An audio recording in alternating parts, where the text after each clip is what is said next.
Hello, boys and girls. It's Miss Richela. This week we're going to talk about colors and chords. I have duct tape and all these different colors that we're going to talk about. We're not going to read a story today, but what I will do is maybe talk about how colors have feelings and emotions. And we went over that a little bit a long time ago when we talked about feelings and how certain feelings can be expressed in color. So sometimes we say, I'm feeling blue, and that means we're sad.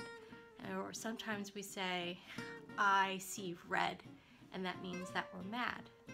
Well, a lot of colors have a lot of feelings, and we're going to start by talking about the color red.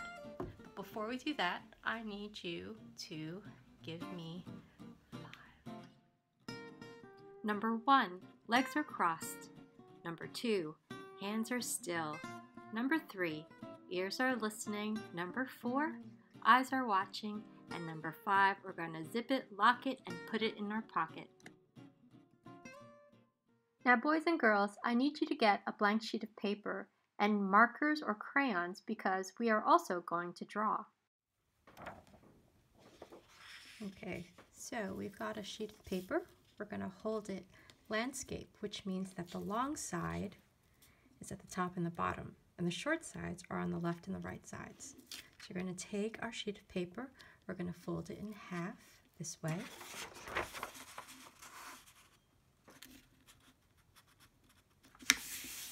And then we're going to fold it in half this way.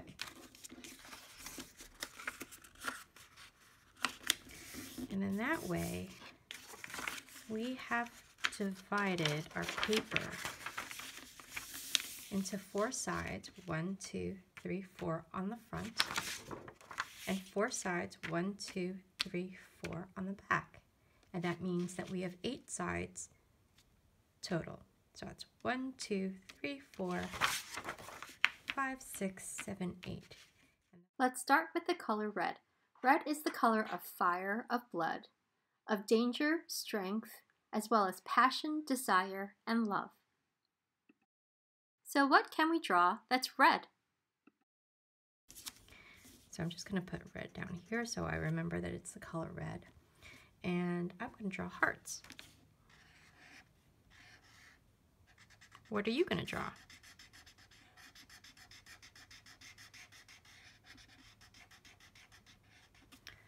What else is the color red? An apple.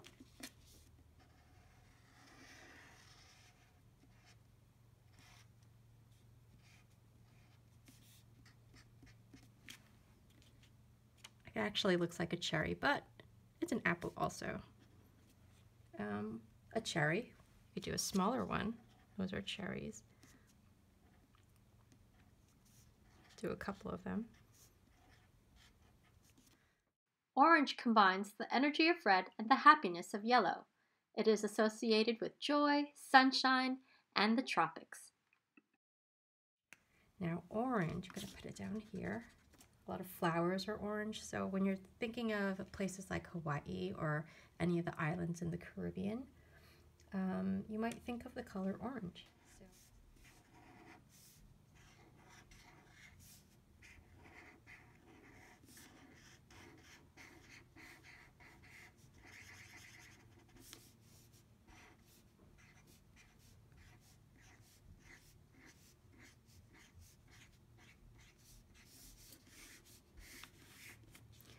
Also, a pumpkin. A pumpkin is the color orange, so we're going to start with a stem.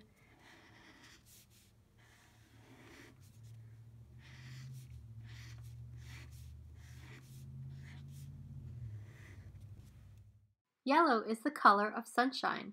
It is associated with joy, happiness, warmth, and cheerfulness. So I'm just going to put a little bit of yellow down there so I remember. Now there's the sun. So a sun is like a circle. And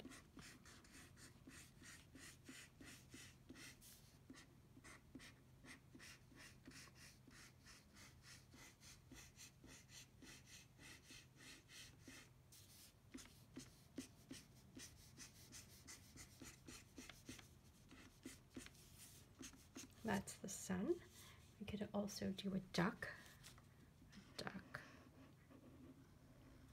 A rubber ducky.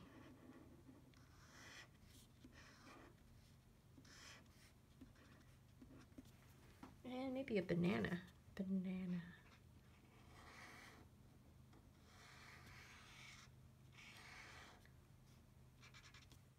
Green is the color of nature. It symbolizes growth, harmony, freshness, and safety. Green. Put green down there. Or green is just, you could just do a tree. Christmas tree maybe. Might be a little early to do a Christmas tree, but let's make this one really big.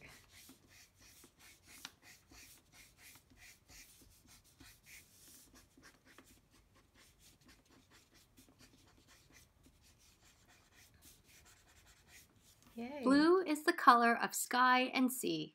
It symbolizes trust, loyalty, wisdom, confidence, and intelligence. Now we're going to flip it over. What is the color blue? Water. You could do water.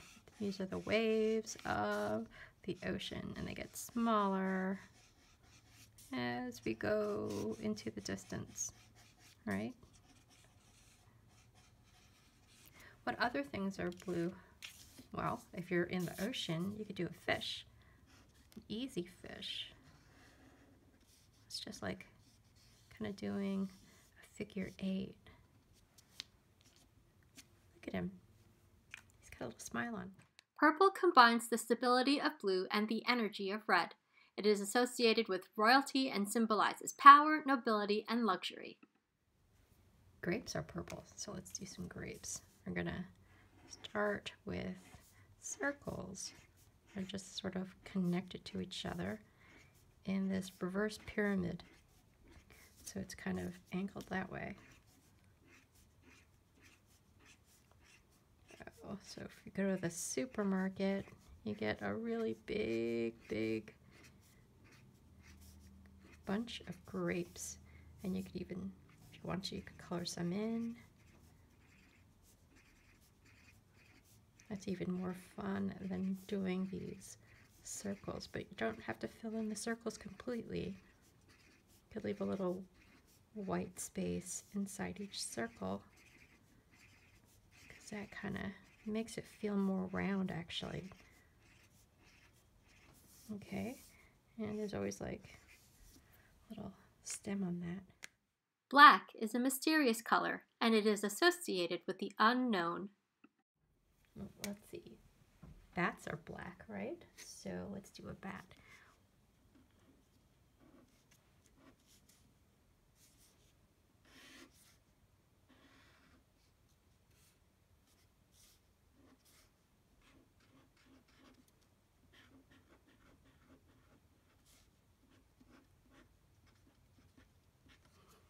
Oh well, let's try a spider. So a spider. And it's got 1, 2, 3, 4, 5, 6, 7, 8 legs. Right. What else is black? A black crow. So a crow is a bird. Okay.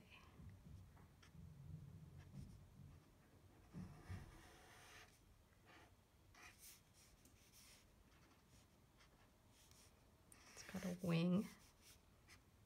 And it's got feet. So it could be a black, or just a black bird.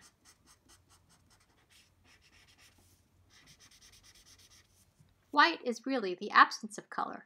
It is associated with safety, purity, and cleanliness. Now we don't have a marker with the color white, so we're just going to do the outline, and we'll just draw whatever is the color white with pencil. We're just going to draw an open box like that, and know that that's the color white. A snowman is white, so we're going to draw the head. We'll draw the body. Draw the bottom part. Draw the eyes. A triangle for the mouth. and sticks for hands. What's a triangle? There you go. Let's talk about the groupings of colors. There are 3 colors that make up every other color in the rainbow. Red, yellow, and blue are our primary colors. Any combination of 2 of these colors are our secondary colors: orange, purple, and green. Red and yellow make orange, red and blue make purple, blue and yellow make green. We are now going to talk about 2 artists that use solid blocks of color in their art. Now, their paintings don't look like anything we would see naturally with our eyes. In other words, their art is not realistic. Their art is abstract. They used colors to express feelings. The first artist is Piet Mondrian. He often used only primary colors, yellow, blue, and red, because he noticed a trick of the eye. When these colors are placed next to each other, they seem to vibrate or dance. His famous painting, called Boogie Woogie Broadway, looks and feels like dancing lines of color. Let's try to make our own Boogie Woogie Broadway. We'll need graph paper and red, yellow, and blue markers. Using the markers, color in the squares of the graph paper, creating vertical and horizontal lines that intersect.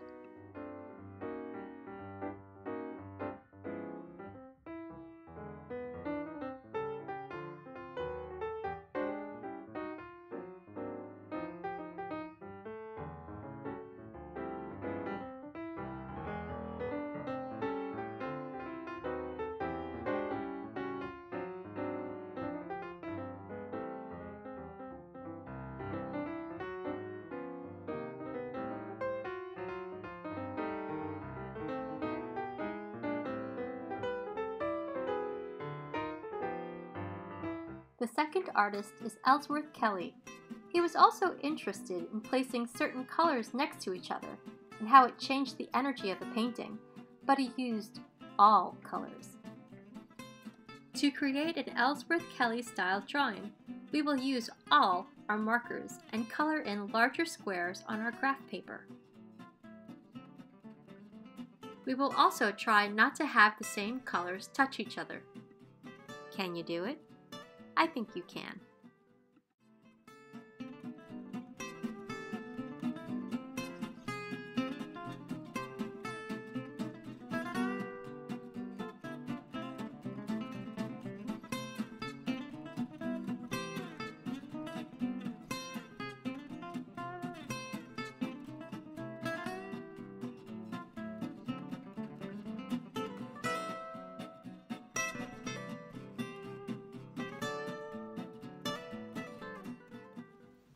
That's my color wheel.